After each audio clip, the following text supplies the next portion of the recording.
बिस्मिल्लाहिर्रहमानिर्रहीम। अस्सलाम वालेकुम नाज़रीन, आप यूट्यूब चैनल देख रहे हैं। मैं इमरान खान हूं। पाकिस्तान जो है दूध पैदा करने वाले बड़े मुल्कों में से एक है। पाकिस्तान में दूध की खपत भी बहुत ज्यादा है और अगर दूध की पैदावार कम होती है, जो हालात पैदा हो गए हैं उसके बाद, तो पाकिस्तान के लिए बड़ी मुश्किलात में इजाफा हो जाएगा। लिहाजा फौरी तौर पर यह इकदाम पाकिस्तान को करने पड़ेंगे। एक तो खुराक जितनी मैक्सिमम हो सकती है पाकिस्तान को इंपोर्ट करनी पड़ेगी।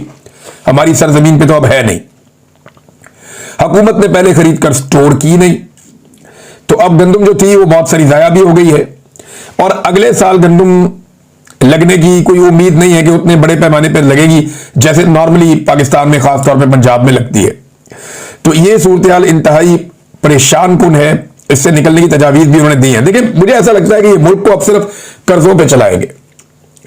ये जो मौजूदा हुक्मरान है, एस्टेब्लिशमेंट और उनके साथ जितना ये टोला मिला हुआ है, इन सबको इस बात का आइडिया है कि ना इन्हें टैक्स कलेक्शन ठीक तरीके से हो रही है, ना ये ज़र मुबादला के ज़खायर संभाल पा रहे हैं और पैसा इकट्ठा करने के तमाम ज़राए नाकारा कर दिए हैं इन्होंने। एक्सपोर्ट्स पाकिस्तान की रुक गई हैं, बहुत कम एक्सपोर्ट्स हो रही हैं। ज़राअत में मुकम्मल तौर पर अब तबाही हो चुकी है। सियाहत पाकिस्तान में ना होने के बराबर। ओवरसीज वो वैसे ही नाराज हैं। सरमायाकारी तकरीबन सिफर है और ये सारे मानते हैं कि SIFC आर्मी चीफ ने बनाया, उसमें उन्होंने बड़ा जोर लगाया, अपने सारे जर्नैल ला के बिठाए, लेकिन फिर भी SIFC कामयाब नहीं हुई। वो एक सफेद हाथी है और उसमें किसी किस्म की कामयाबी पाकिस्तान को नहीं मिली। लॉ एंड ऑर्डर की और अमन अमान की सूरत हाल इंतहाई खराब है। उसके बारे में हर दूसरे दिन रिपोर्ट्स आती हैं। अभी खैबर पख्तूनख्वा के बारे में एक रिपोर्ट आई है, दहशतगर्दी के 605 वाकयात हुए हैं 8 महीने के दौरान। खैबर पख्तूनख्वा में 605 वाकयात और 138 शहरी इसमें जाँ बहक हो गए, शहीद हो गए। इसी तरह बलूचिस्तान के अंदर तो नो गो एरिया बन गया है। तो ये कैसे मुल्क चलेगा? ये सिर्फ कर्जों पे चलेगा। ये कर्जे हासिल करते जाएंगे क्योंकि इन्होंने वापस नहीं करने। ये रिटायर होकर भाग जाएंगे पाकिस्तान से, ये यहां पाकिस्तान में रहेंगे ही नहीं। इन्होंने रिटायर होकर निकल जाना है, सियासतदान जो है उन्होंने जुतियां छोड़ के भाग जाना है और ये कर्जा पाकिस्तानियों को वापस देना पड़ेगा। देखिए, परवेज मुशर्रफ ने जो पैसा लिया, क्या उसने वापस किया? जो पैसा ज़िया-उल हक ने लिया, क्या उसने वापस किया? या जो पैसा नवाज शरीफ ने लिया, क्या उसने वापस किया? या जो बेनजीर ने कर्जा लिया, क्या उसने वापस किया? ये कर्जा वापस पाकिस्तान की आवाम को करना पड़ेगा। और जो कर्जा ये लेते हैं, वो कर्जा अगर आवाम के ऊपर खर्च होता तो आज दिखाई देता, पाकिस्तान कहीं से कहीं पहुंच जाता। अब ये सिर्फ मुल्क को घसीटने के लिए और अपनी नौकरियां पक्की रखने के लिए कर्जा ले रहे हैं कि हमारा निजाम चलता रहे, और ये मुल्क को उस हालत में छोड़कर भागेंगे कि कोई बड़े से बड़ा हुक्मरान भी आ जाएगा ना, उसके बाद ऑप्शन बहुत महदूद रह जाएंगे। ये बात आप मेरी रिकॉर्ड पे रखिएगा और ये मैं उस वक्त आपको सुनाऊंगा जब लोग कल को ये कह रहे होंगे कि जनाब ये देखिए वो हुकूमत चली गई, अब क्यों नहीं संभाला जा रहा। और भाई, संभालने के काबिल ही नहीं छोड़ा।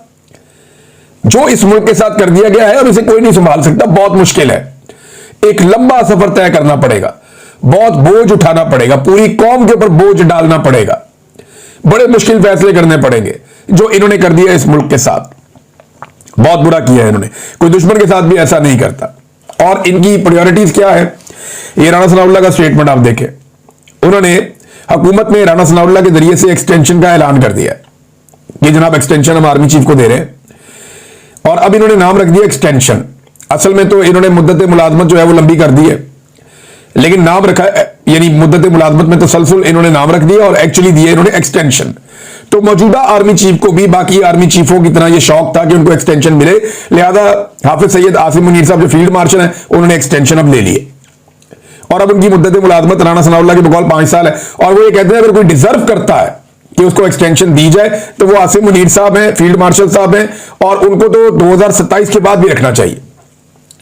ये राणा सनाउल्लाह साहब है। एक दौर में परवेज इलाही साहब कहते थे कि 10 दफा बावर्दी सदर मुंतखब करेंगे परवेज मुशर्रफ को। वही ताकत आज आसिम मुनीर इंजॉय कर रहे हैं, यूनिफॉर्म में भी है, और यही बात आज राणा सनाउल्लाह ने भी की है।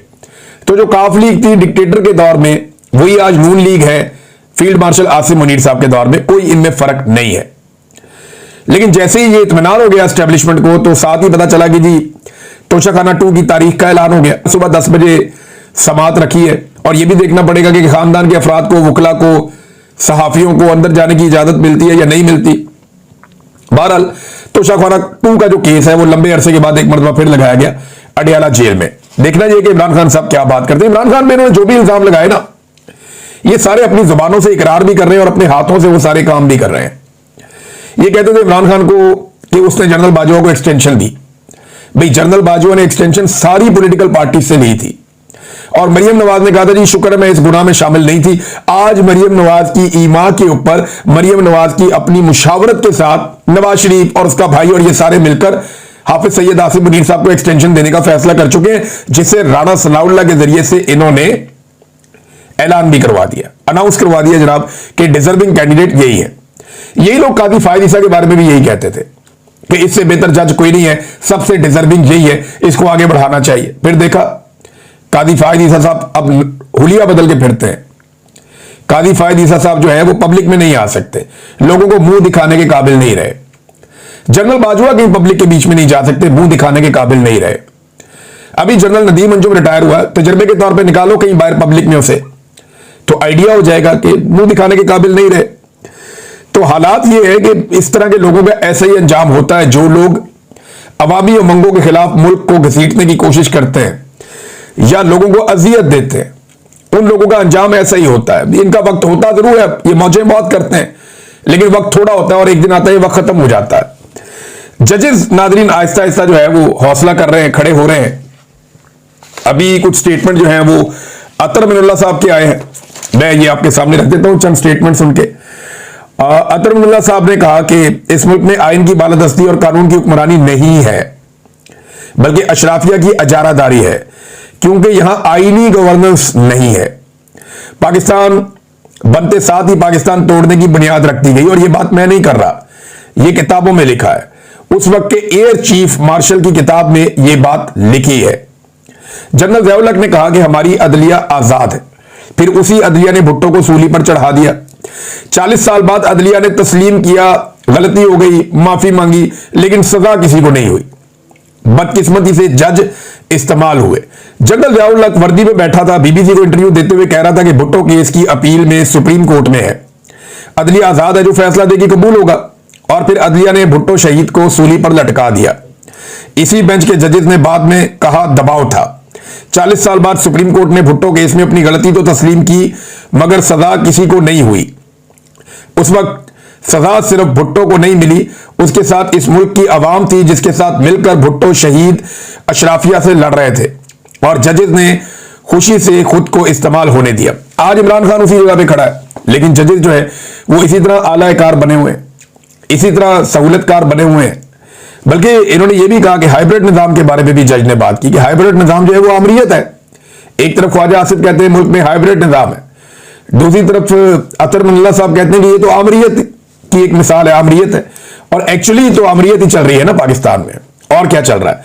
वैसे इसमें एक चीज और बड़ी इंटरेस्टिंग हुई कि जब जब जज साहब बात करते रहे जजों के इस्तेमाल होने पे, तो वकला शेम शेम के नारे लगाते रहे और वो कहते रहे कि जनाब शेम शेम ये चल रहा है।